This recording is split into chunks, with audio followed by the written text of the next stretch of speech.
हे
guys, welcome back to my channel. So आज आहे अनंत चतुर्दशी आणि सगळीकडे आवाज सुरू आहे बँड वाजवांचा, गाण्यांचा. कारण फायनली आज सगळ्यांकडे गणपती विसर्जन होत आहेत, जेणेकरून पुढच्या वर्षी पुन्हा याच जल्लोषात सगळ्यांनी गणपती मांडण्यासाठी सगळे उत्सुक असतात. सो अन्वी जो पूर्ण ओली झालेली आहे, पूर्ण टबमध्ये पाणी घेऊन बसलेली आहे. आणि मी पूजा उचलली, माझं 5 दिवसाचं पूजा मांडलेली असते. सो मी मागच्या संडेलाच पूजा उचलून नंतर आम्ही भंडाऱ्याला निघून गेलो होतो संध्याकाळी. सो त्या दिवशी मला काला तयार करता नाही आला, कारण बाकीची पण कामं होती वेळेवर, आणि वेळेवर मग मी पूजा पटकन आवरून आम्ही निघून गेलो होतो. सो आज अनंत चतुर्दशी असल्यामुळे मग आजचा दिवस मी पेंडिंग ठेवलेला होता. सो आज करतो आम्ही काला. काही थोडेफार फ्रूट्स सांगितलेत, कारण घरी एकही फ्रूट्स नाही आहेत. आज मार्केट आहे इथलं, सॅटर्डे मार्केट, पण आज सगळीकडे विसर्जन असल्यामुळे आणि मेन रोडवर मार्केट भरतो. सो माहिती नाही काय सिच्युएशन राहणार आहे. सो म्हटलं आताच घेऊन ये, जेणेकरून प्रॉपर जर बनवून ठेवलं तर तो खायला छान वाटतो.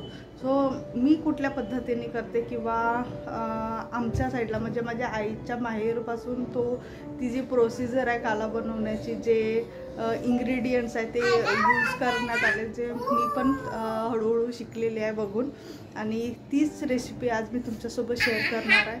खूप छान रेसिपी आहे. मी खूप ठिकाणांचा काला खाल्ला, खूप ड्राय असतो, जास्त वेळ खाल्ला जात नाही, किंवा थोडं जरी खाल्लं तरी काय म्हणू शकतो खूप ड्रायनेस जाणवते. सो मी जे रेसिपी शेअर करते ती एकदा नक्की ट्राय करून बघा.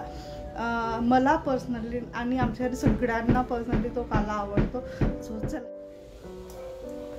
सो जेवढा तुम्हाला काळा करायचा आहे त्या पद्धतीने भांडला घ्यायचा. एक मोठा प्रयत्न करायचा की जेवढी क्वांटिटी तुम्हाला बनवायची त्यापेक्षा थोडंसं मोठं भांडं घ्यायचं. इथं मी लाया घेतलेल्या आहेत, यात जास्त प्रमाणात लाया घ्यायच्या आणि कमी प्रमाणात पातळ पोहे घ्यायचे. तर मी थोडे पोहे मिक्स करते. पातळ पोहे यासाठी कमी घ्यायचे की याचे गळे तयार होतात नंतर, जेव्हा यात आपण दूध, दही असे ओले पदार्थ जेव्हा घालतो.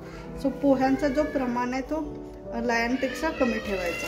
तर मी इथं डाबरचं हनी घेतलं आहे, कुठलंही हनी घेतलं तरी चालेल.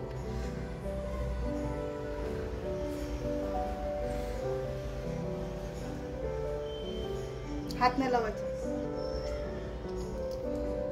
त्यानंतर माझ्याकडे इथं पिठी साखर आहे, जी मी मोदकासाठी तयार करून घेतली होती, जे सारण मी त्यामध्ये भरलं होतं.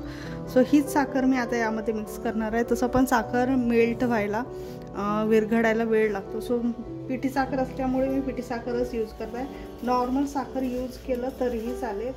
त्यानंतर मी इथं घेत आहे लिंबाचं गोड लोणचं. जो प्रॉपर गोड असतो, त्यात कुठलेही तिखटचं प्रमाण नसतो किंवा मिरचीचं प्रमाण त्या लोणच्यामध्ये नसतो. सो असं लोणचं तुम्हाला घ्यायचं आहे. किंवा जो घरी आपण लिंबाचं गोड लोणचं तयार करतो तो जर असलं आणि जुनं लोणचं असलं तर बेस्ट आहे काल्यासाठी. सो हा घेऊन आणलेलं मी केळकरचं लोणचं आहे. सो हा मी यामध्ये घालत आहे. यामधल्या फोडी ज्या आहेत त्या बारीक करून घ्यायच्या आधी.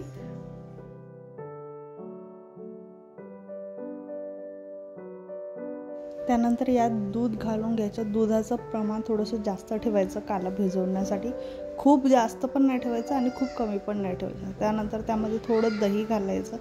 जे पण काही इन्ग्रेडियंट असतात काल्यासाठी जे यूज केल्या जातात त्या प्रत्येक इन्ग्रेडियंटच्या मागे एक रिझन आहे आणि त्याच इन्ग्रेडियंटनी प्रॉपर काला तयार होतो.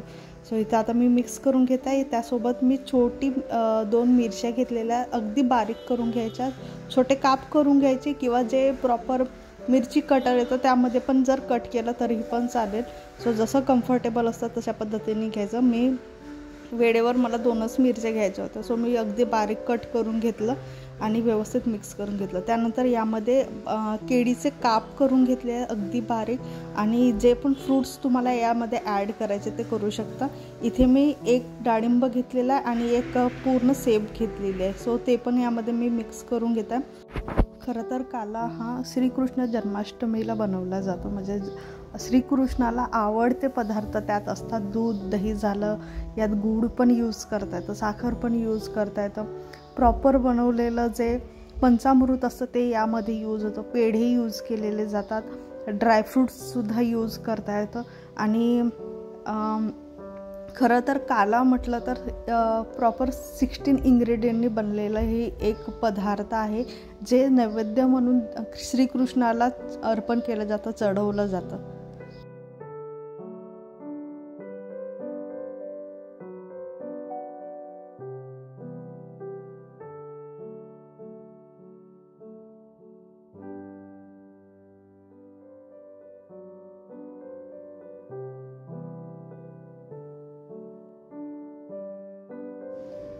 शेवटी मी यावर तुळशीचं पान ठेवून घेतलेलं आहे, कारण खूप काळापासून अशी एक मान्यता आहे आपल्या समाजामध्ये की तुळशीच्या पानाशिवाय श्रीकृष्ण काला स्वीकारत नाही.